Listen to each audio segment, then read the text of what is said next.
Hey everybody, welcome to our brand new video. Today I'm actually rather excited because we're going to be talking about a very important topic. And I know that plenty of you out there, you already know this, but if you want to get into filming, this is exactly down your alley. So, without any further ado, let's get into it.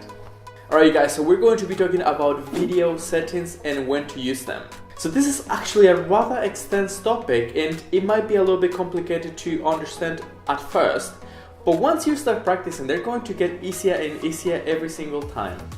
Alright, so first things first. Let's talk about the FPS or frames per second.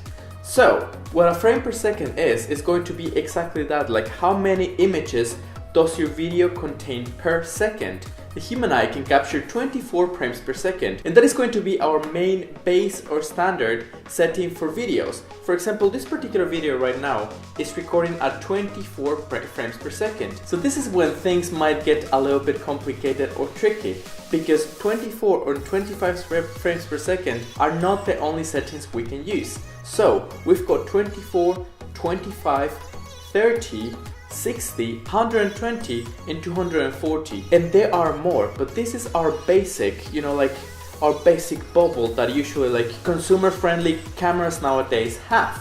So let me go ahead and explain each and every single one of them.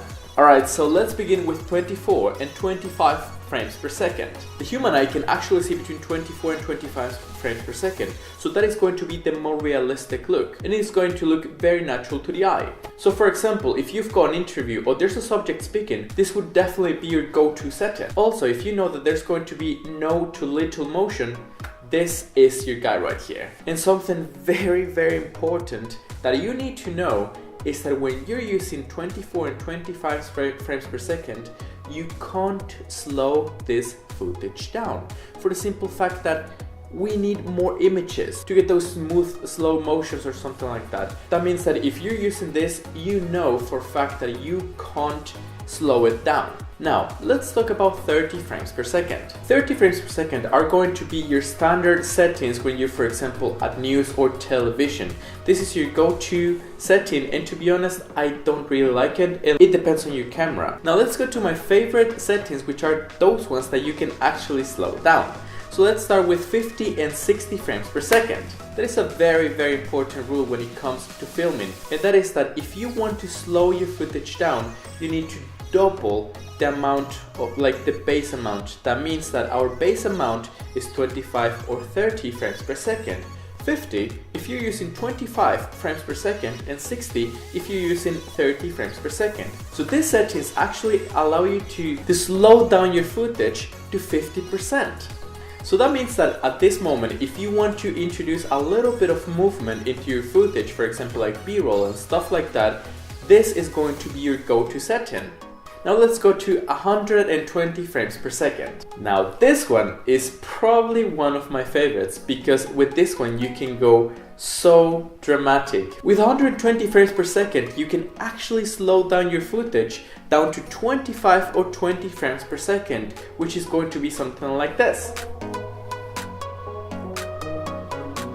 Now, of course, there is something also very important to know, and that is that with most of the cameras, there's always a catch. That means that, for example, if I want to shoot a 4K, I can only use, let's say for example, like 24 frames per second.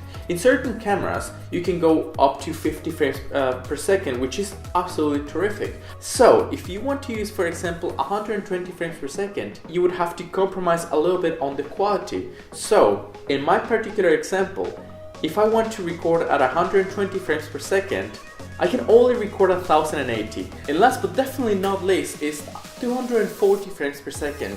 And to be honest with you, I don't have a lot of experience with this one because my cameras don't go up to 240 frames per second. I think the new iPhones do though. I'm not quite sure, I think I read something about that. So for example, if with 120 frames per second, you can go down to 20% of the speed. Of course, with 240 frames per second, which is twice the amount of our previous one. Remember that rule that I said earlier? Math.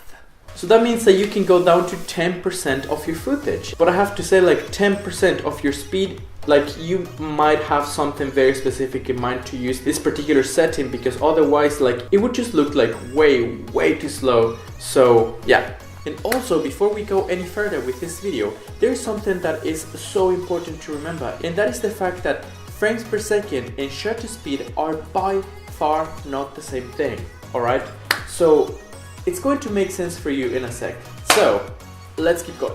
I'm going to show you on my camera where to find the settings, but of course this is going to depend on your camera 100%. So first of all, we're going to go ahead and we're going to go to our menu. From here, we're going to go up to the first menu, which is going to be this camera right here.